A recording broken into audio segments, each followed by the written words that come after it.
ছাড় ছাড়, আমার লেজ ছাড় বলছি, ছাড় ছাড় বলছি, ছাড় আমারে। ওরে আমার লেজ গেল রে, গেল।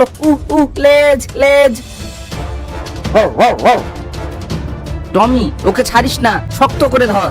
কুকুরটি শিয়ালের লেজ কামড়ে ধরার পর আর ছাড়লো না। এদিকে শিয়াল নিজের সব শক্তি দিয়ে ছুটে পালিয়ে গেল, আর এতে তার লেজ ছিঁড়ে কুকুরের মুখে রয়ে গেল।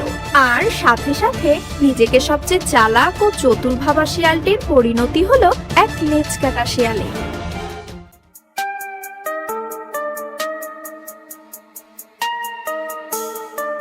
দেখ দেখ, বড় ভাইয়ের লেজ নাই। কিসের বড় ভাই? ও একটা লেজ কাটা শিয়াল। এ কি, তোরা আমার দিকে তাকিয়ে আছিস কেন? ও লেজ নেই তাতে কি? লেজ কাটা শিয়াল চুরি করতে থাকে খেয়াল।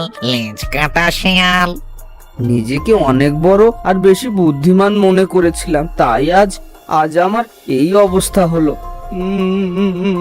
বন্ধুরা, ভিডিওটিতে লাইক করে চ্যানেলটি সাবস্ক্রাইব করে দাও।